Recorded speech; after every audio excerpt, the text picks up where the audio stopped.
We're excited to play Missouri State. Uh, Last time Arkansas was relevant was when Coach Petrino was here, and we're very grateful for his time here and what he did for the program. You know, we've used that in recruiting, and without him and his staff, we wouldn't have been able to do that. So it'll be exciting for him, I'm sure, to come back here. But they've got a good team, ranked 7th in their in the FCS or FBS. And which one is it? FCS. I don't even know what we are, but they're ranked 7th and have a good team and went to playoffs last year. So almost beat Oklahoma State last year, beginning of the year, and Oklahoma State beat Notre Dame in the Fiesta Bowl. So we know that we have to be ready for a fine team that's coming in here. Coach, after watching the film, is there any specific players or things stand out about the South Carolina game? Well, I think the number one thing is our penalties. You know, we've got to figure out how to get those cleaned up. I mean, most of those, if not all, the penalties on defense happened on 3rd down, and they were all 5 for 15. You know, 75 yards, and I mean, it just can't happen, and we've got to really emphasize it. We've got good coaches; they'll help with that, and we've got to get it fixed because it's going to come back and bite us if we don't. I felt like, obviously, I was asked after the game about Drew Sanders' play, and I thought he had a good game. I didn't know he had a hell of a game. I thought he had a really good game, but he did some things that were pretty incredible. I thought we played well in special teams. You know, the problem there is minus the 2 penalties. You know, we have a live kick, and we get penalties. So we've got to become a more disciplined team. The offensive line played real well. I thought controlled the ball game, and that was kind of what I saw. Sometimes with when you're playing an FCS team, it's kind of viewed as a cupcake, whatever, but you've got a really good team, as you mentioned, Missouri State and Bobby Petrino. Does that make it a little bit easier to get the guys' attention? Like, hey, this is a really good team we're playing? Probably. You know, I really haven't thought of it that way. Probably. These weeks are about trying to get better, trying to find, see who can help us win ball games. So they're just really these kind of weeks. Like last week, we kind of took the approach we have to get better ourselves, and we certainly have enough things to work on that we have to get better before we worry about who we're playing. So I think we've got a team that I've been proud of our team ever since we've been here, with them putting the game before away and playing the next game. So I feel pretty confident we'll get them focused. They'll be focused and ready to play. Sam, Missouri State, people probably think of them more as a basketball school. They were pretty down when Bobby went there, and he got them in the playoffs the last 2 years. Looks like they're going to be in the playoffs again. What have you thought about the job Bobby's done there building that program up? Well, I mean, he's a great coach. I mean, he was when he was here and went to the Falcons and Louisville. And I mean, they tried several different people, before him. And he's been able to go in there and get them back to the playoffs, or get them to the playoffs. And he's just a really good coach. You got a good staff, and went into transfer portal and got a lot of players there. And I'm sure that they went there because of his reputation as a coach. And so it's been really a great job that he's done there, and I'm sure we'll continue to do. Running game, I know some of that's just line, the offensive line just dominating, but you getting the running game, getting the ball to the receivers in different ways. I think Malik Hornsby was in the backfield. What do you thought about the running game and maybe all the different variations that Kendall's done? And how key has that been to your all success these first 2 games? Well, I think Kendall's called I think he's called 2 really good games. I thought he had South Carolina a little bit on edge with some of the things he was doing, some of the plays we were running, the personnel that he was using. I think he's really they've had great game plans over there on offense, and we're using, Malik carried the ball a couple times, and we have three backs. Hopefully we can get Dominique Johnson back this week. Again, that's kind of be up to him. He's cleared, so be kind of up to him. But our offensive line is playing well. That includes Trey Knox and Nathan Bax, in there. Our wideouts are blocking well on the outside. So, but Kendall's really using the personnel that we have with the short throw games almost as a run, if you will, and really done a nice job. Really calling good games. Coach Wilmo Claire, picture elevation. Arkansas 6 sacks last week. I don't know if you know this, but you're averaging the 3rd most sacks of any team in college football right now. How do you see that impacting games going forward, and how much of an impact has it had so far? Well, it's had a big impact on, we have to get to the quarterback where our secondary is continuing getting better, but we've got to improve there. We've had a couple of injuries that hurt us last week.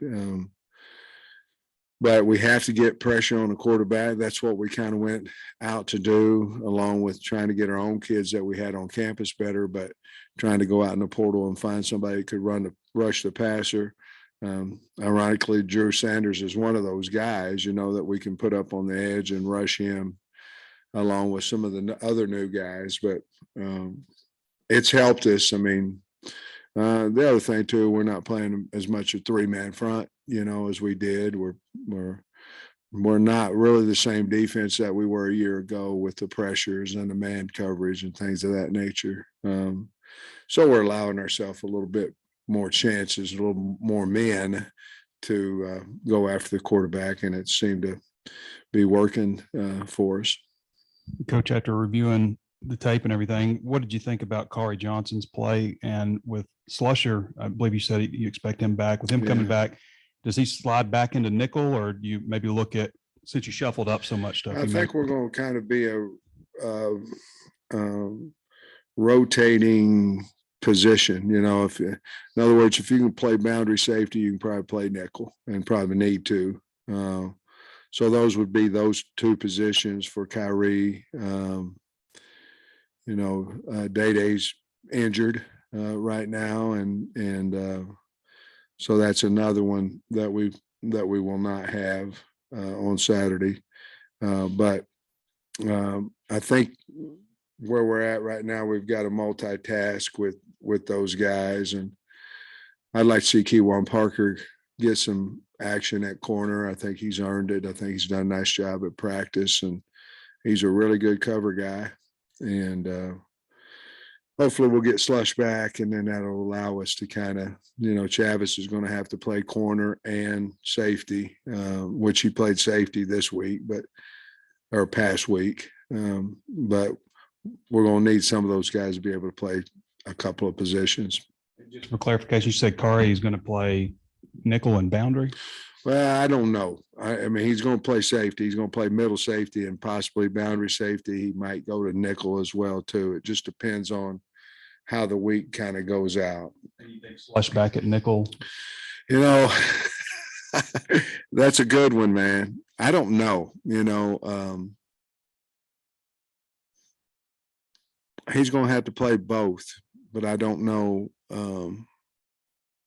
I don't know where we would put him to start with. I think, to be honest with you, I think Jaden Johnson is better suited to nickel, and then that would put Slush back to safety, but I don't know. And Christopher Paul, after his play, you ready to clear him for more action? It seemed like he was, I know on Pro Football Focus, he graded out super high. Well, that's awesome.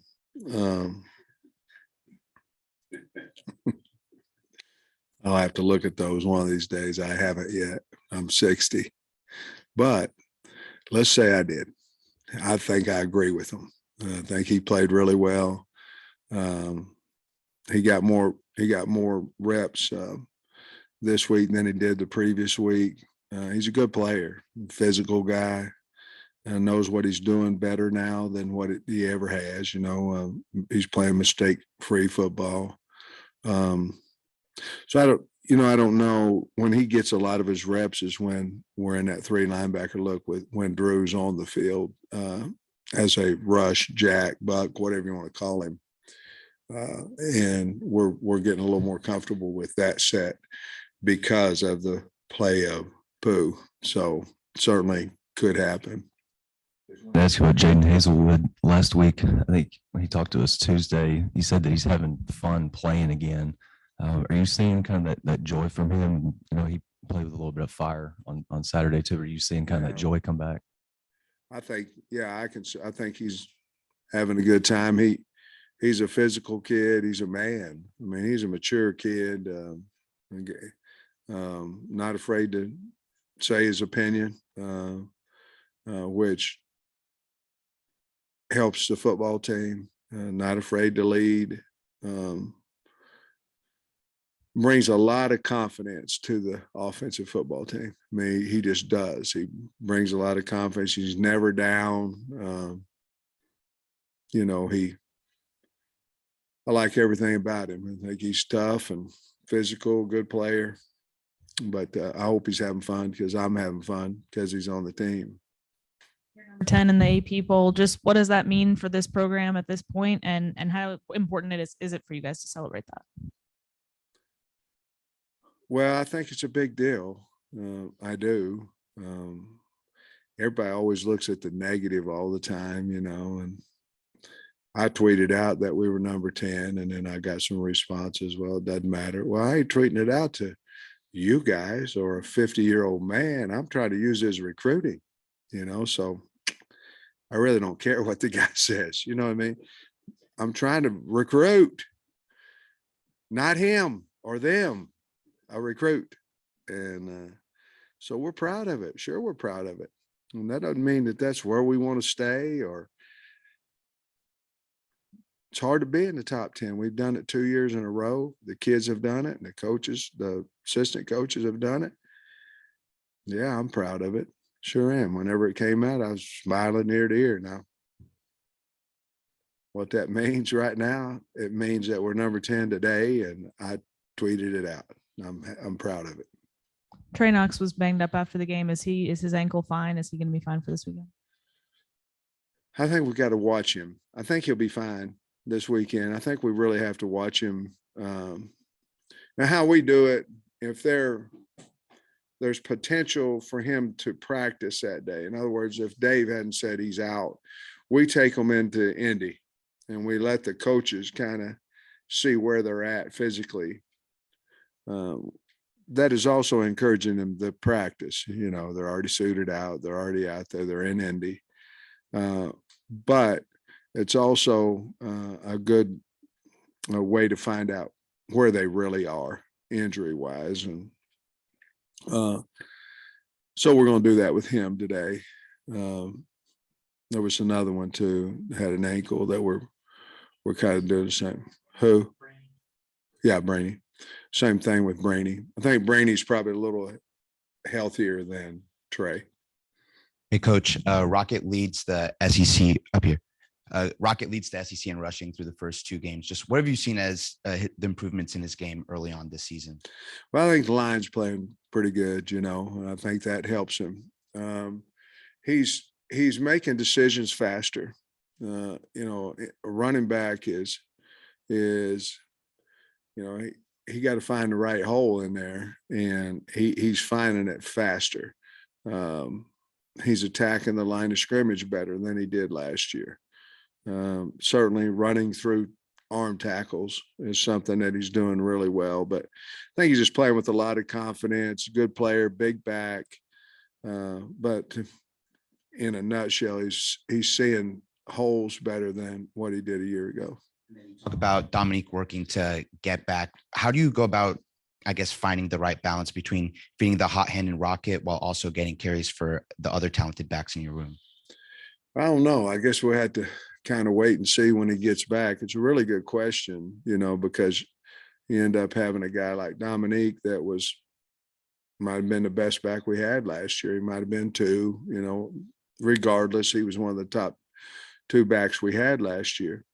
You have to watch it because, guys are practicing, you're not, you got to get back in the flow of things. So I don't know that we would upset the apple cart a whole bunch when he comes back early in the first time he comes back, because it's not broke right now. At the same time, we've got a really fine football player that we'd like to get on the field. So once he becomes confident, I think I'll be able to answer that question a little bit better. Hey, Coach, Meredith Mulkey, 4029 News. I just wanted to ask your thoughts on the dynamic between Bumper Pool and Drew Sanders and just what they bring to the defense, and if you see any resemblance between them and the duo you had in Grant Morgan and Hayden Henry. Man. I think Bump and Drew are close. I think they're good friends. I think they've earned each other's respect. I think there's two total different personalities there. Hayden and Grant, probably Hayden was more of an extreme, away from that. Hayden was just a slobber knocker, all he wanted to do is just hit people.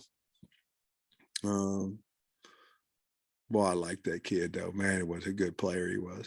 And then, Grant was, Mr. Everything, best talker, best coach we had. I mean, best talker, best leader, he was something really special there as well. So there's really not a huge similarity between those two duos. This group here plays really well together, plays really complementary football.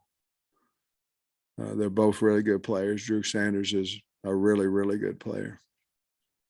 Drew was going berserk in the first quarter. I looked down at the stats. He had 6 tackles before anybody else had more than one. Yeah. Do you think South Carolina started to kind of recognize him a little more? And do you think that's going to happen maybe moving forward where teams maybe try to go away from him? Or Well, the thing is with them both being, with him being in a box, it's really hard to run away from him. I mean, I guess you could check and he'd have to run another 2 yards, 2.5 yards. I could see they knew we were putting him up on the line of scrimmage, doing some things there differently. The thing he has, he's got range and he can really run. I mean, he's really fast. I don't know. I don't know if South Carolina changed anything of that or not. The game was dictating a little bit how they were calling their offense because we had gotten up by 18 or whatever it was. And so I really don't know, Trey, but I know people are going to know where he is, where he's lined up. aside from Bobby Petrino's time at Arkansas, have you ever crossed paths with him at all or met him or anything? I don't believe so. And I don't want to say no, because if he was asked the same question, he said yes. I don't believe so. But certainly know what a wonderful coach he is. I do know that. There's some cleaned up from week 1 to week 2. What's your focus cleaning up wise to week 3? Penalties. I mean, we had 10 of them. I mean, if you're looking at the game Saturday, we had 10 penalties. I mean, that number should be anywhere from 2 to 6. They're going to call a couple holdings. They're going to, this, I get it, but not 10. And that's on me. I mean, I've evidently let that go at practice. I didn't think I had, but evidently I have. And I promise you it's an emphasis, but it was last week too. And we didn't, because I think we had 7 the first game, and that's disappointing. I'm disappointed myself on that one. We've got to get it cleaned up. Along those same lines, the 3 of the illegal hands to the face, you mentioned that kind of surprised you. Going back and looking at it, was there just a technique thing or what? I just rode up. I mean, they just kept riding. And, on one, the South Carolina O-lineman had he was grabbing Landon Jackson's face mask, so he had his face mask and he had, so it was dueling face mask or whatever. But it would be one thing if you had one kid with three of them or 1, 2, and there was 3 different guys. So obviously we're not getting close enough to them. They were all what I call long arms. So they were all long arms. And basically you've got your arm in there and you can't get 2 in there. And it rides. Well, you can ride for a second. You can get up in there, take it off. You won't get called. It's just keep holding on. A lot of it is they were doing the same thing, not necessarily in the face. I'm not trying to get a fine or officiating. I'm good with that, but we got to get our hands out of there once that happened. We went back and looked at tape, and because I go back and look, I cannot remember, and we weren't doing that. So we're certainly emphasizing that. And Stromberg was named the co-offensive lineman of the week for the Yeah. SEC. Is he playing through 2 games, kind of how you would expect a senior center to be playing? To be honest with you, and Ricky will tell you the same thing. I don't think he played his, some of his best ball against Cincinnati, and there's, reasons for that. The guys you're playing, all that kind of stuff too. But I thought he had one of his better games Saturday, and we challenged the offensive line that if they'd take over, we felt like they could take over the game, and certainly Kendall gave them opportunity to do that, and I felt like they basically controlled most of, if not all, the first half. Sam, I know when you went back to play at Georgia and Missouri, you hadn't been the head coach there, but you had coached there, and Bobby's obviously coming back where he was head coach. From your perspective, what's that like going back and coaching against a place at that place that you coached? Well, I think it's different, Bob, to be honest with you. If you go back and know the staff and the people on the staff, I think it's a little bit different with me going back and knowing Kirby. There's different emotions because, you want to win, this is your friend. He helped you, become a head coach, although, you know what I mean? And where Coach and I don't know each other. I mean, you'd have to ask him, but I would think there'd be a little bit of a difference just because you're not going back to a university where you actually know guys on staff. Now, Coach, I'm sure knows a lot of people still here, all y'all, maybe a lot of you, not you, probably, you're probably too young, but you're not. And so he should know you. The wall, Andrew Parker's starting at Appalachian State, and they had a huge win at A&M, and he tweeted about it. And just wondering how I'm not saying you guys stay in touch, but just wondering how you feel about one of your former players. Yeah, good for him. Yeah, good for him. I'm good for App State for those kids. And I'm gonna catch heck for saying that from A&M. I wasn't rooting for App State, but good for him. I hope he played well. I haven't looked at the game yet, but good for him. 2 tackles, but I didn't watch. And I ask one more. I don't know if you and Barry Odom have had a chance to talk about this yet, but what do you think about the intricacies? Because Bobby's known as an offensive guru and all that. What do you think about his offensive skills and play calling and scheming and all that? Yeah, I think he's fantastic. I mean, really good coach. Schematically, he knows what he wants to do. He's got a quarterback that's good. He's got a running back. I like the running back a lot. He's got 2 wideouts more, but he's got a wideout. It's a really good player. Uses them well, a lot of different sets, different formations. Can run the quarterback. Will throw it when he, a bunch when he needs to. They're a physical football team. I tell you one thing, he knows the personnel he has because he uses the best ones on his team. And a lot of times that doesn't happen. I mean, a lot of times you got a guy and he can't touch the ball 3 times, He knows he's got a good running back, good quarterbacks, and a good wideout, a lot of good wideouts, but 19 is really good. And so they use him. On Saturday, Brini came in here after the game and said when he first got to campus, it was a little bit rocky for him personally. I'm just curious how you've seen him settle in since that point, and I guess, grown to the point where, he's able to take over a role with Cat out? I think if you've never been, because Brainy didn't have an OV, so if you've never been to Arkansas or basically anywhere, and you go in there, it may or may not be what you thought it was going to be. And I think that's where it was here. I think part of that was we had better players and maybe what he thought we did. You know what I mean? There's a lot of different factors. We were further away from home for him, all kinds of different things. But yeah, I mean, he said it. He didn't really get going. He wasn't swift in getting going when he first got here, but he's a mature kid, a great kid, and I'm glad that he finally has gotten comfortable. Sam, I know when you're stopping a run like you guys did on defense the other day, something's got to give, but it seemed like the middle of the field was open a lot for Rattler and their receivers. Was there, what do you think was going on? They were with running that? some vert routes, 4 verts on us, and it was open. And we've got to drive on the ball better. We got to be in position, in the safety position. We can't be too deep. If there's no threats in our area, we got to break on the ball. We just, we have to play better back there in a lot of places, but you're absolutely right. We had problems with the middle of the field, and whether it be 2 in the middle of the field or 1, and we've got to fix that, which certainly I think we will. Thanks, Coach.